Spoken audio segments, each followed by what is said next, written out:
Hello there ladies and gentlemen, I'm TX141, also known as Paul. Welcome you to an all new Ace in a Day gameplay for the arcade mode of War Thunder. In today's episode we shall be reviewing the Tier 2 Battle Rating 2.7 British fighter aircraft known as the Supermarine Spitfire Mark IIA. To provide you with a brief historical overview as to the Mark II in general and this particular subvariant, we begin thus.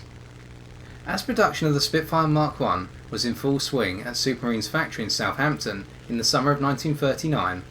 one early Mark I airframe, known as K9788, was trialled with the newer Merlin 12 V12 1175 horsepower inline engine.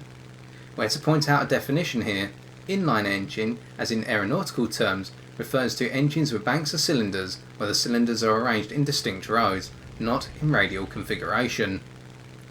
The Merlin 12 was to provide roughly 145 horsepower more than the Merlin 3 engines fitted to the Mark Is,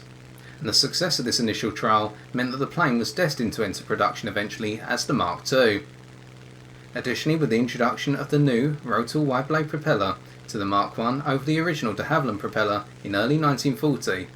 it was decided that the Mark II would exclusively use the Rotor propeller in its design. This combination of the new propeller and uprated engine increased the Spitfire's top speed by roughly 7 miles per hour below 5,200 metres altitude or 17,000 feet, and boosted the climb rate of the plane over the Mark I by 465 feet per minute or approximately 2.35 metres per second. The Mark II was to be built purely at a new factory set up at Castle Bromwich, starting as of June 1940, with the first Mark IIs being rolled out into combat service with No. 611 Squadron as of August 1940.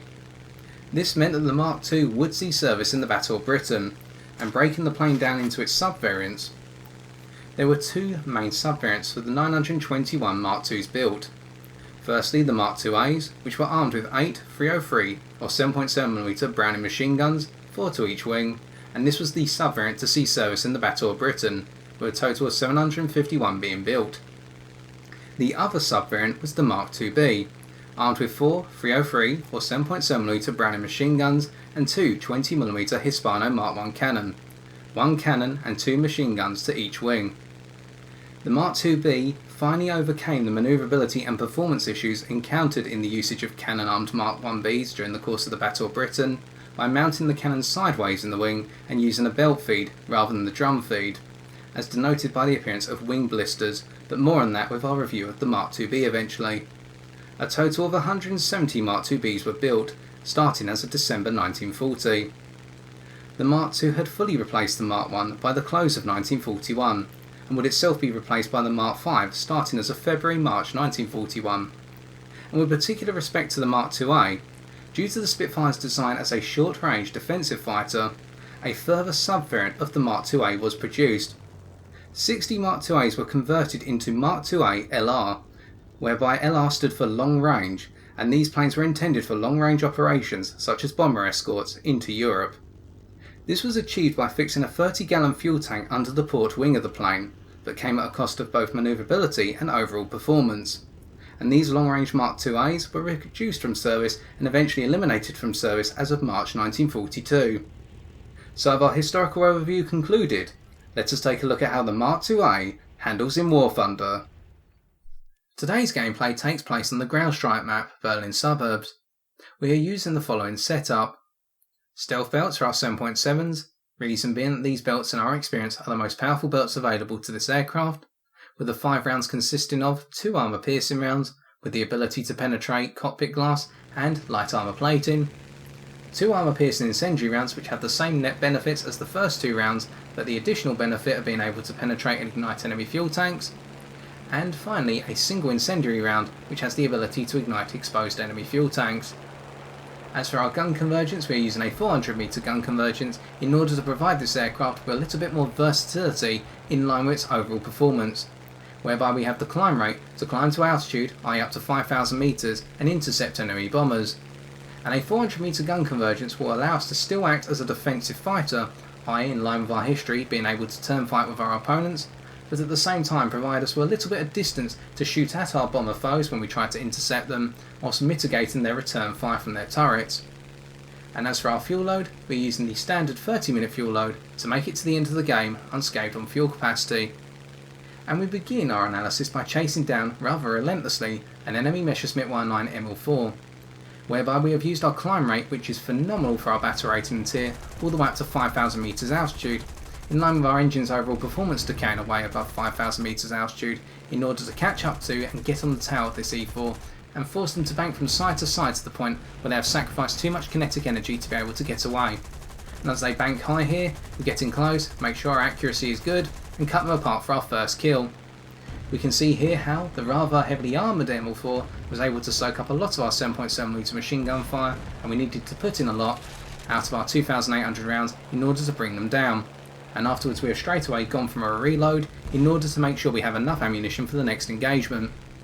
As a general rule of thumb, expect to have to put all of your ammunition into each target, even if you are the most accurate player in War Thunder. Well, that is my recommendation. And as a result, be prepared to reload in between engagements and maximise your crew's reload skill as a result. And we now chase down an enemy lag-free 8, and unfortunately our straight line acceleration above 350 km/h is not enough to enable us to catch up to the lag-free 8 here. We do set them on fire and pick them off for our second kill, but we do not rescue our friendly H6K as they gradually start to burn to death thanks to that lag-free. We try to get revenge here by going after the enemy H6K4, going head to head and setting them on fire in 2 locations, and also causing a third fuel leak.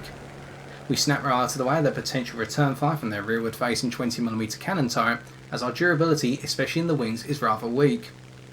Although we do have the ability to soak up a good portion of light calibre machine gun fire. And now, with the enemy H6K eliminated by our friendly MC200 for what will be our first and only assist, we go head to head with an enemy Ki-45T.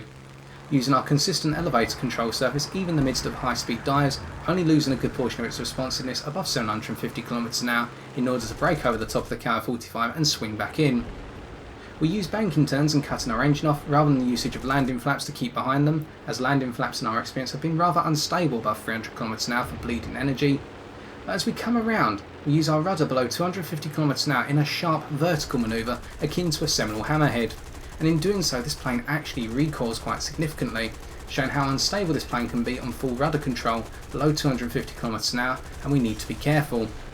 As we gradually pepper the Ki-45 to pieces for our third kill, we now come about in the usage of a flat turn on the rudder, showing how the plane can be very stable in its rudder even at low speeds, so long as the rudder is used in the horizontal and not in the vertical. Our rudder control on the other end of the spectrum stays with us up to speeds in excess of 500 km/h, gradually decaying away to roughly 75% of its overall control responsiveness above 750 km/h. But the aileron control surface does not hold up as well. Our roll rate is decent at lower speeds, i.e. below 400 km/h, but as we go to speeds in excess of 500 km/h, our roll rate begins to lock up sharply, and by the time we hit 700 km/h, it is reduced to roughly 50% of our original roll rate. And here we decide to go head to head with an enemy MiG-315, but we use an offset head on, simply because we do not have guns in the nose, but they do, and that would have been suicidal otherwise. As we try to pursue the MiG-315, who dives away smartly, we do not have the dive speed acceleration or the firepower to keep up and take them apart. And we have to worry about the Ki-44-2 hay that we heard on our tail, and we now use our engine's overall performance and our great climb rate to stay above both of them in the midst of a spiral climb, and also an enemy Spitfire Mk, making a couple of adjustments on the rudder to try and evade as much fire as possible from the Spitfire in order to stay above both of them, force the Spitfire to stall out here, and we now swing back in on the rudder and pick them apart in their stall for our next kill, and then switch back to the tail of the Ki-44-2 hay. And we can see here how, thanks to our superb engine performance compared to that of the Spitfire Mk, we can stand the fight by just taking the fight up into the vertical. And if you do end up in the midst of a turn fight against the likes of the very manoeuvrable Ki-43s, alternatively the P-36 Hawks, this is a viable option for getting out of that fight and coming out on top of the engagement. Go vertical and use your engine performance and your rudder in the flat horizontal in order to stay above your opponents and gradually whittle down their energy state to a stall. And as we pick up our ace in a day by going head to head with the Dornier 17 from below, the Ki-44 now is gradually heading towards the ground on fire, and with a number of their control surfaces ripped to pieces. And we now go to show the weaker boom and zoom capabilities of the Spitfire Mk2A in the midst of a high speed dive. We pick up speed gently, not as quickly as say a MiG-315 or a MiG-335, and as we get onto the tail of the Su-2 here, TSS-1,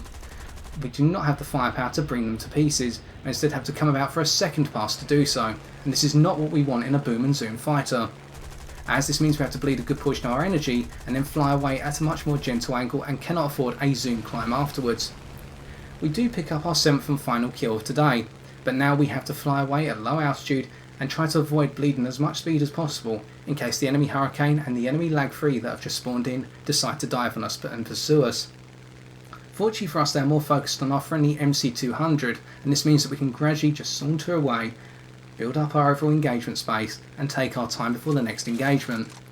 As we go for a reload and reflect on what's been a rather tense match so far, are there any other things to note about this aircraft? Well, the turn circle in general is one of the best. It will not match up to the likes of a KI-43 or an A5M4, but we have the engine performance to mitigate that as already stated. And in terms of this plane's stall speed, the stall speed of this aircraft is roughly 130 km an hour, meaning that you do not have to worry about stalling out too often, and this does mean that if your opponent decides to go vertical, you can use the combined nature of your stall speed and your engine performance to chase them down and hopefully catch them out. Unless you're going up against the likes of the A5M4 or the KI-43, where they may be able to force you to stall out using their very, very low stall speeds, but this is the exception and not the norm. And as our final demonstration point, we will see now how we try to chase down the Lag 3 here and the Hurricane, but unfortunately as we go into our gentle dive we do not have the ability to build up our speed even in extended runs. We can build up our speed to in excess of 800 km an hour in a very severe dive from a significant amount of altitude, but we do not have the ability to catch up to our foes quickly, unlike some of the Messerschmitt 109 F series fighters you will have seen when flying at our battle rating and tier composition. And unfortunately that means we cannot kill our foes and we have to go to the post game stats.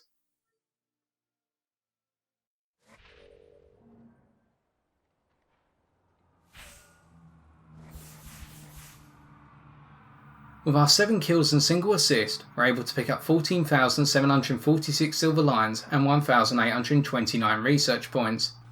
To defeat the Spitfire Mk then in the given matchup, you can take one of two approaches. The first is to entice it into a series of elongated head-on passes. Reason being, you'll be exploiting the weaknesses in terms of its armament layout and composition for the head-on pass,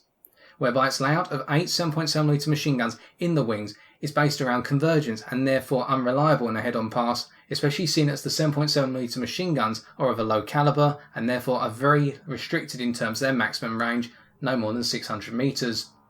Meanwhile, heavy machine guns, even if they are mounted in the wings, whereby you'll just need to set your convergence to longer distances, such as the 12.7mm machine guns based in an F4F-3 Wildcat, alternatively nose-mounted 20mm cannon in planes such as the Yakovlev Yak-1, will be able to have the greater effective range all the way out to a kilometre, if not 1.2 kilometres, and cut apart the Spitfire at distances well outside of its own machine gun range. The alternative approach is to lure the Spitfire when it is on your tail into a very steep head-on dive down towards ground level. Reason being that as your plane speed and the Spitfire speed exceeds 700 km an hour, you should be able to retain your control surfaces much more effectively in planes such as the KI-61 and the P-36G Hawk by comparison with the Spitfire's own control ability, whereby its ailerons and its rudder control surfaces will lock up detrimentally, and it will only take one sharp turn from you in order to force the Spitfire to overshoot into your gun sight, alternatively fly into the ground.